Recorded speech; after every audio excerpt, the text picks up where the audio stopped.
before I share with you some what I do knows, I want to talk with you about what I don't know. Now, I have two older brothers. One was in high school in the early 1970s. And this was a time when a high school GED got you a job. All right, and the college degree was exemplary. My other brother, Pat, was in high school in the early 80s. And by this time, the GED wasn't enough to guarantee employment. You needed a college degree. And if you got one, you had a pretty good chance of getting the kind of job that you wanted after you graduated. Now me, I graduated high school in 1988, got my college degree in 1993. And that college degree in 93 did not mean as much. It was not a ticket, it was not a voucher, it was not a free pass go to anything. So I asked the question, what does your college degree mean? It means you got an education. It means you have more knowledge in a specific subject, vocation. It means you may have more expertise in what your degree is in. But what's it worth? In the job market, out there today, we know the market for college graduates is more competitive now than ever. Now, some of you already have a job lined up. You've got a path where today's job is going to become tomorrow's career. But for most of you, the future is probably still pretty fuzzy. You don't have that job that directly reflects the degree you just got. Many of you don't even have a job at all. Think about it. You just completed your scholastic educational curriculum in life, the one that you started when you were 5 years old in kindergarten, up until now, and your future may not be any more clear than it was 5 years ago. You don't have the answers, and it's probably pretty damn scary. And I say that's okay, because that is how it is. This is the reality that many of you are facing. This is the world that we live in. The sooner that we become less impressed with our life, with our accomplishments, with our career, with whatever that prospect is in front of us, the sooner we become less impressed and more involved with that and these things, the sooner we get a whole lot better at doing it. So, I'm going to talk to you about some things I've learned in my journey. Most from experience, some of them I heard in passing, many of them I'm still practicing, but all of them I do believe are true. Now, they may be truths to me, but don't think that that makes them mine, because you cannot own a truth. So please think of these as signposts, approaches, paradigms that give some science to satisfaction. They're yours to steal, they're yours to share, like into your own lives, to personally apply in your own lives, in your own way, should you choose to. So, here we go. Number one, this should come up on the Jumbotron. Life's not easy. Is it up there? Life is not easy. It is not. Don't try to make it that way. Life's not fair. It never was. It isn't now, and it won't ever be. Do not fall into the trap, the entitlement trap, of feeling like you're a victim. You are not. Get over it and get on with it. And yes, most things are more rewarding when you break a sweat to get them. Number two, unbelievable is the stupidest word in the dictionary. Should never come out of our mouths. Think about it. To say, oh wow, what an unbelievable play. It was an unbelievable book, an unbelievable film, an unbelievable act of courage. Really? It may be spectacular, it may be phenomenal, most excellent or outstanding. But unbelievable? Give others and yourself more credit. It just happened. You witnessed it. You just did it. Believe it. What about the other side of unbelievable? You know, that side where we humans underperform or act out of our best character. For instance, man flies a suicide jet in the World Trade Center. Millions die from diseases every day that we have cures for. Bob the Builder swears that he's going to have your house built by Thanksgiving, and you can't move in until Christmas the next year. Our best friends lie to us. We lie to ourselves all the time. Unbelievable? I don't think so. Again, it just happens, and it happens every day. Nothing that we Homo sapien are to do is unbelievable. And if there's one thing you can depend on people being, it's people. So we shouldn't be surprised. We, us, are the trickiest mammals walking the planet. I'm not worried about the monkeys. I'm worried about you and me. Happiness is an emotional response to an outcome. It's If I win, I will be happy. If I don't, I won't. It's an if-then, cause and effect, quid pro quo, standard that we cannot sustain because we immediately raise it every time we attain it. You see, happiness demands a certain outcome. It is result reliant. And I say if happiness is what you're after, then you're going to be let down frequently, and you're going to be unhappy much of your time. Joy, though, joy is a different thing. It's something else. Joy is not a choice. It's not a response to some result. It's a constant. Joy is the feeling that we have from doing what we are fashioned to do, no matter the outcome. Now, personally, as an actor, I started enjoying my work and literally being more happy when I stopped trying to make the daily labor a means to a certain end. For example, I need this film to be a box office success. You know, I need my performance to be acknowledged. I need the respect of my peers.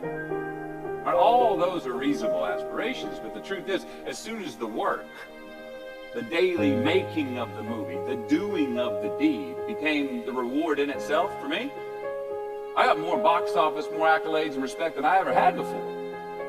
See, joy is always in process. It's under construction. It is in constant approach, alive and well in the doing of what we're fashioned to do and enjoying it.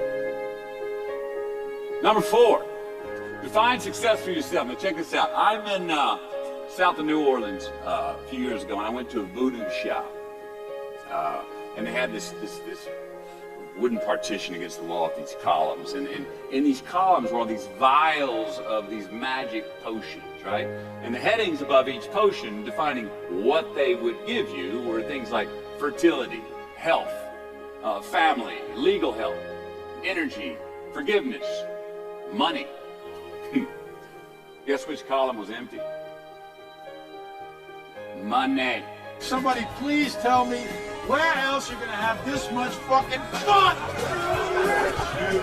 Let's admit it. Money is king today. It's what makes the world go round. It is success. The more we have, the more successful we are, right?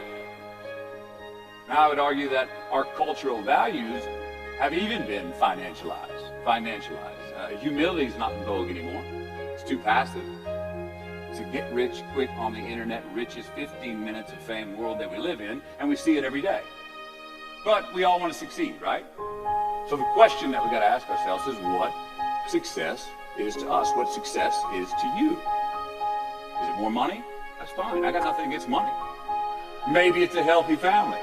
Maybe it's a happy marriage. Maybe it's to help others, to be famous, to be spiritually sound, to leave the world a little bit better place than you found it. Continue to ask yourself that question. Now your answer may change over time, and that's fine. But do yourself this favor. Whatever your answer is, don't choose anything that will jeopardize your soul. Prioritize who you are, who you want to be, and don't spend time with anything that antagonizes your character. Don't drink the Kool-Aid, man. It tastes sweet, but you will get cavities tomorrow. All right? Life is not a popularity contest. Be brave, take the hill, but first answer that question, what's my hill? So, me, how do I define success? For me, myself. Well, for me, it's a measurement of 5 things.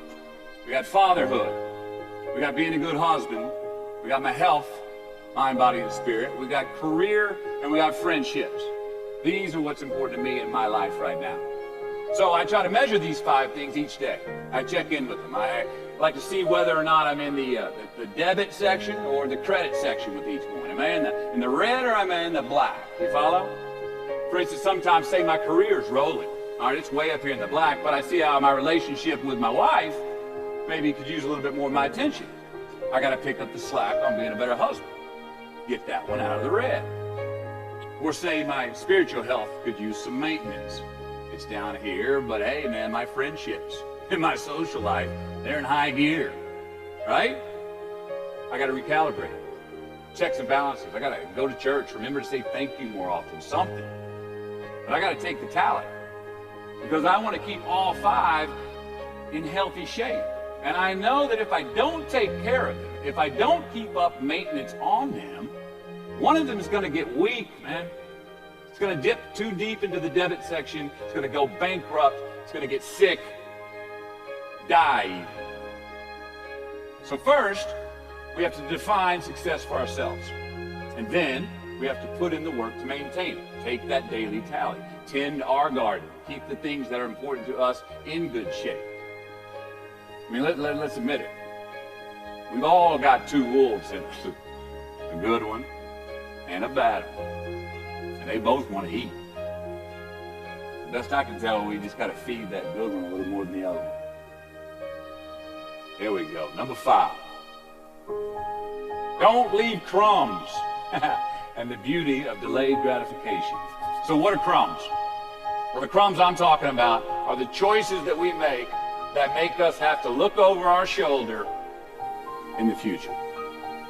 You didn't pay that guy back the money that you owed him, and tonight you just saw him 3 rows behind you. Shit. You slept around on your spouse and you just found out that tomorrow she and the lady you're having an affair with are going to be at the same PTA meeting.